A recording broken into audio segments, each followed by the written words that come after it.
Can game mechanics evoke emotions? We are Emotionshop, a student pitch team at the Entertainment Technology Center.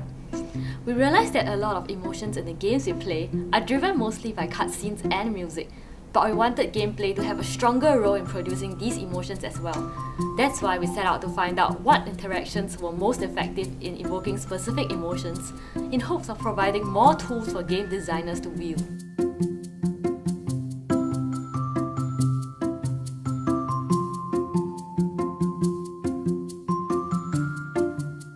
Each week, we choose an emotion and try to design mechanics that evoke that emotion. During the design process, each of us comes up with various hypotheses for the emotion and use rapid prototyping to create proof-of-concept games to test our hypotheses. So far, we have made 28 games based on 7 different emotions.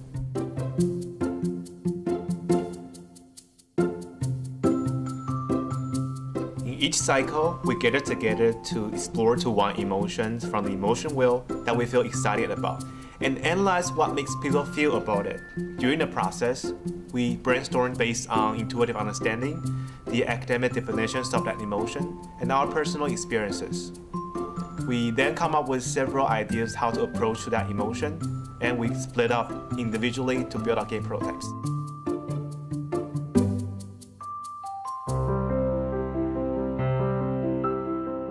For playtests, our goal is to find each player's emotional flow in the game and see if our hypotheses towards the target emotions are valid or not. After playing games, players will circle how they felt on the emotional wheel and briefly describe the moments at which they felt those emotions. With these data, we will be able to see which mechanics are more effective from players' subjective feedback.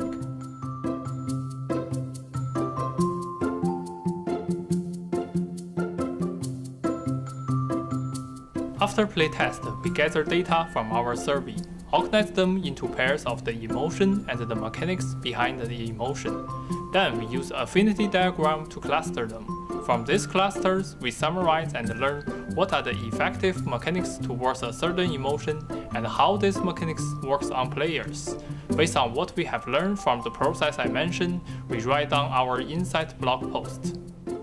What's great about this project is it's a project about thinking about emotions completely separate. Like, isolate everything else and let's just think about the emotions. What was interesting to learn through your discoveries is the change in time through a game, that from moment to moment you are going to be invoking or inspiring different emotions, and that the mechanics themselves, of course, support that. This project inspires me to put more unexpected emotions into my own games. Just the fact that you're out there exploring sort of unconventional ways of making people feel, where you're leading, it makes me want to follow.